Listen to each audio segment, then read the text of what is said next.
Greetings, ladies and gentlemen of the freaking internet. Yes.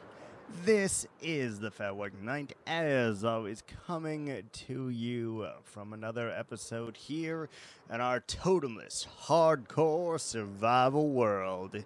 Yes, indeed. And little by freaking little, we are making multitudes of progress. We are building up the trees. We are collecting resources, destroying mountains, collecting stone, setting up XP farms, you name it. The days are quickly going by. And it's a really good thing, because with each passing day, sure, we derp around a little bit, but we're able to actually bring about the continuance of our world here. Our quest to use every single block within this exact base that we got going on here, known as Seraphs Outpost, which, let me tell you, is a freaking challenge, and one that is definitely proving its uncertainty and its unwillingness to yield to me, because there are just so many blocks that I truly do not know how to use, or where to use them, or what I would possibly want to use them for, and that is the honest truth. So we do what we can, we build the trees, we use all the different leaves, and notice that there are many different types of leaves used at this point. We have birch, we have jungle, we have mangrove, and we have oak, as well as dark oak, even though they are the same block. So we are using all of the blocks little by little, and I just feel this is a really good idea, because in a forest, there should be a tremendous amount of variation. There should be so much in terms of the leafage, in terms of the branches that are in there, and as well as the trunk of the tree. Almost all of those things should be slight variants or different colors in its entirety of each other. And I think that is a very, very important thing to denote. So, let's crack on with it and keep doing some trees. Let's go!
Simply glorious, isn't it?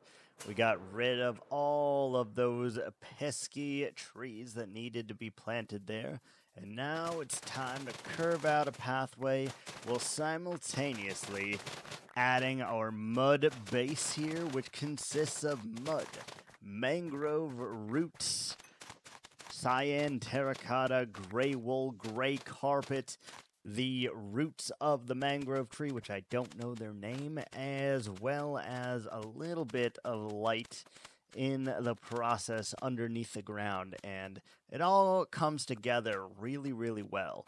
Some of this area needs to be muddy, and the rest needs to be kind of not muddy. So, about half of this entire place that we got going here will have this weird mud texture, and I think it looks really good. It stands out amongst the trees. However, there will be some parts of what we got going on here that do not match that, and it will look really good because we're going to slowly warp out of the dark colors here, the blacks and the blues that we got going here with the color palette that we are working with, blend into more browns and then more earth tones.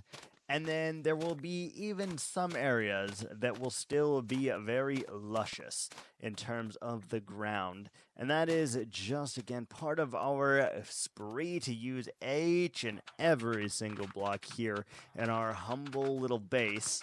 That's not so big, to be honest. To use 900 or whatever it is, different blocks, is actually kind of insane, but something that we'll get through nonetheless. We got a lot of terraforming to do, and it's just a matter of time until we get this island into the shape that we actually want to be. And it's going to look really, really good whenever it gets there. That I can guarantee you. Because I have never made something yet that I am not very happy with, or otherwise I just tear it down and start again. For that reason, there is no such thing as a finished product for me that looks bad in my personal and professional opinion. And I say professional, but that is simply because I've been playing Minecraft for a very, very long time, and I don't really think that I am, in fact, a professional. Just saying.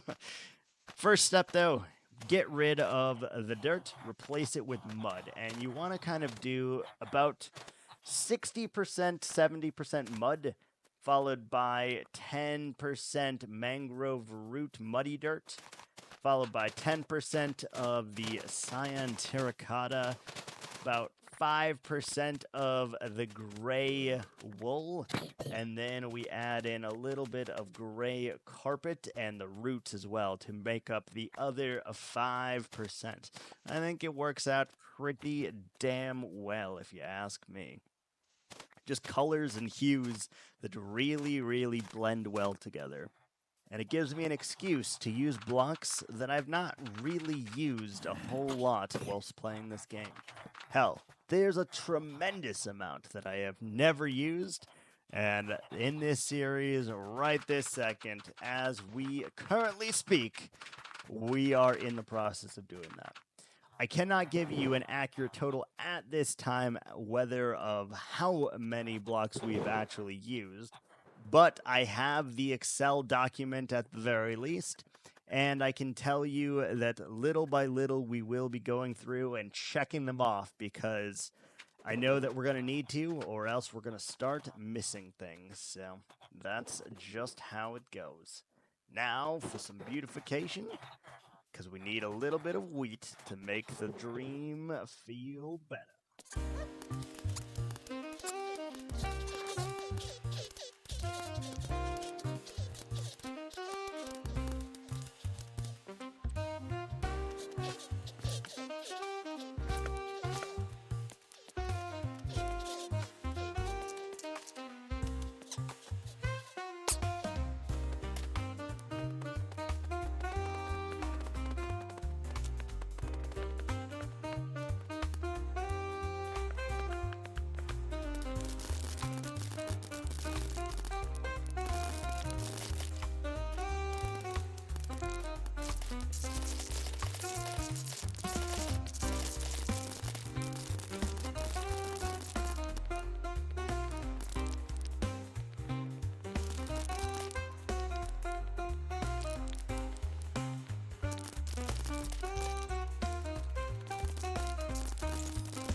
as you can tell by our random escapades here, we went ahead and we built ourselves a little bit of a smelter action.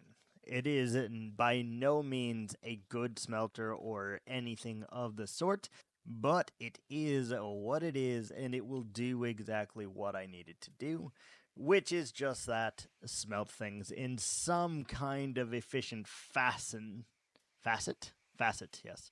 Because my goodness, we need to smelt so many things. So much clay, so much terracotta, or oh, that's what it's called now. I forgot. So much. We gotta do it, and that's just how it goes. So what we're doing, collecting all of our resources here to build the big building here in the middle. At least get the walls up on it, because well, our iron farm has been lacking a little bit lately, and I would love to be able to fix that. So this is how we do that.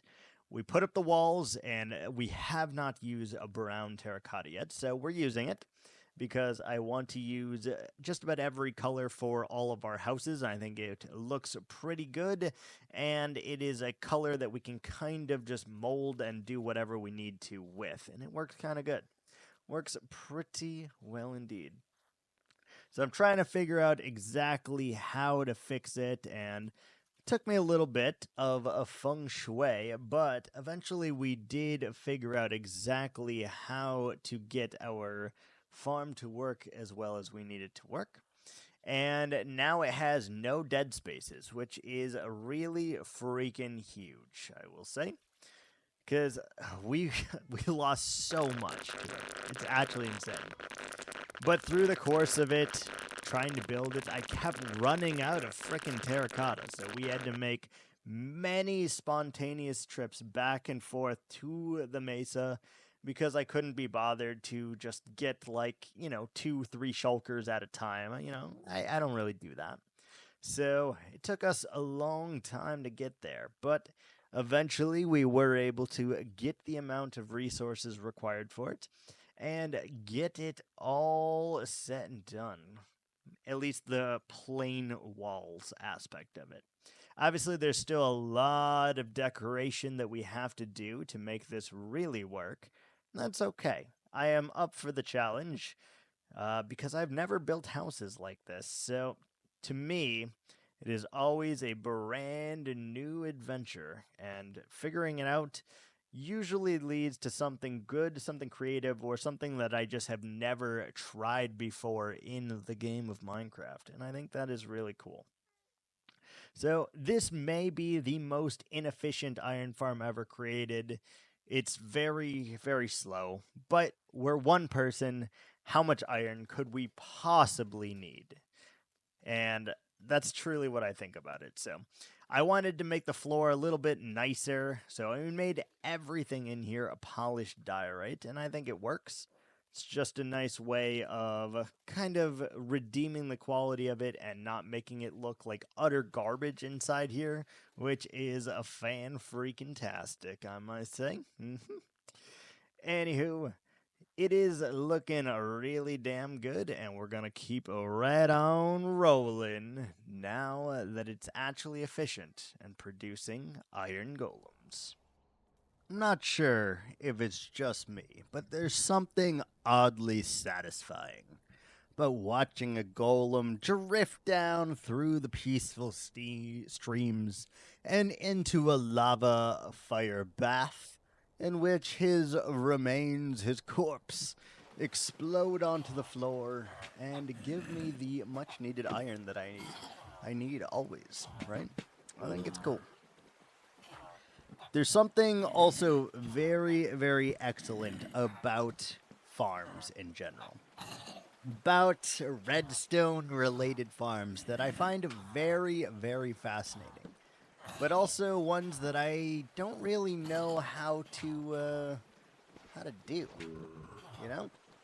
Very interesting. Very, very interesting. And I have never done that before. Really haven't. You've seen me make a few farms here and there. You've seen me make a guardian farm, perhaps. An Enderman farm, perhaps. A small iron golem farm such as this, perhaps. All things you've seen me make, but they are child's play. They're things that everyone and their mother could do with very little effort.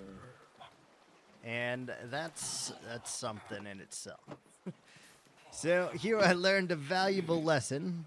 Newsflash, fence gates burn for some reason. Signs do not, but fence gates do. It's very, very weird, a very stupid sensation. I don't quite understand why Minecraft is like that sometimes. Like signs, nope, lava proof.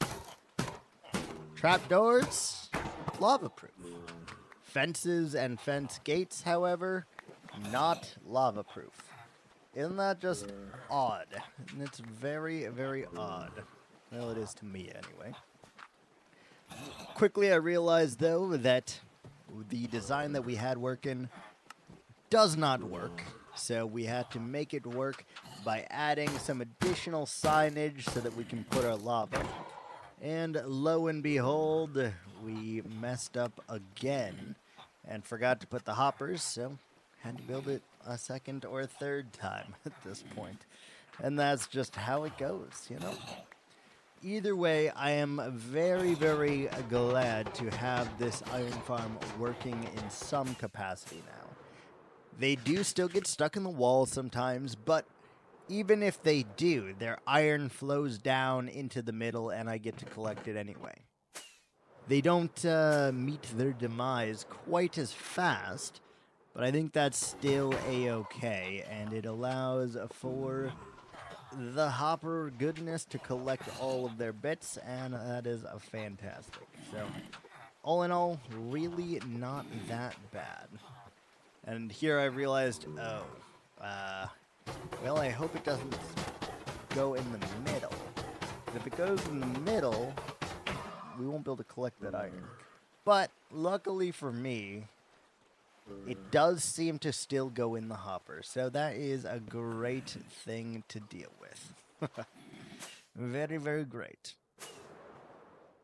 I've been thinking about it, and we need a lot of different blocks. Because of the amount of blocks that I need, we are going to need to make quite a few farms here. And I'm wondering if we do it here or somewhere else that we can still reach via bridge, although we probably will fly. It's got to be able to get there via a horse or via walking. And it's going to be a challenge for sure. If every base has to be connected, that is a freaking challenge, let me tell you. One I'm not sure how to rectify yet, but I know that it will. Only thing that matters here is getting the freaking iron back where it needs to go. Because good lord, we're good at this game. We're so good at this game.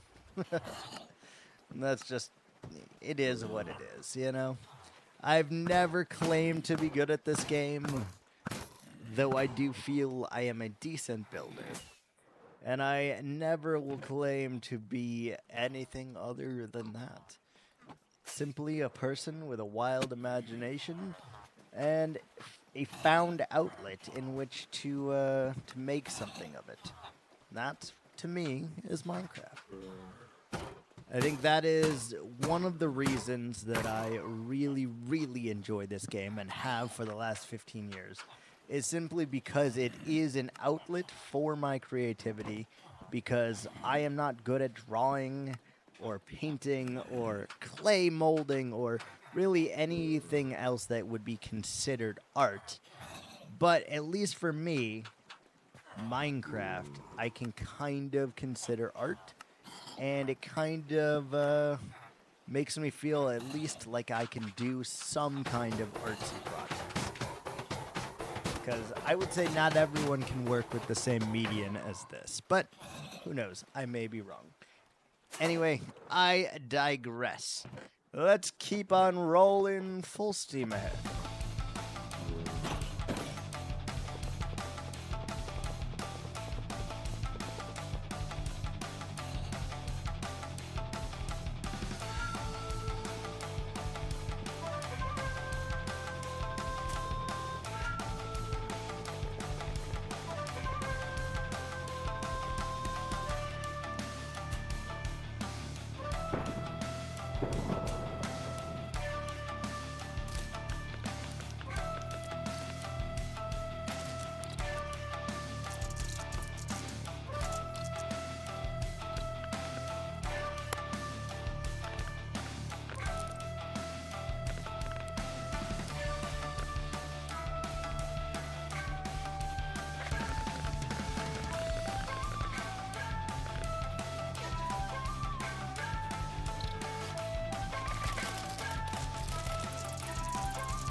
super fast, weird Japanese rock build mode. What we're doing here is making a little bit of like a bean shape is how I would describe it. And what we need to put in this is our carrots. We need to have a lot of farmland in here in order to feed the people of this village of Seraphs Outpost here. So, well, guess what? Well, we're going to start by making our very first carrot farm in here. Because I'm pretty much using the wheat as sort of like weeds, and I don't think it really is going to be used for food here in this society. So that's just something we'll have to deal with and go from there, right? And just like that, back as fast as hell, getting our dirt all placed and everything in the right procedure. Before we look at it and see, that is in fact a bean. Lovely. Now we're gonna plant our carrots, we get our water ready to go, and only a measly amount of carrots, but I have no fear, we'll grow it out. Now we gotta go our super ADHD way and start building a mountain, because, you know me, I can't help myself but to build mountains. I just do it.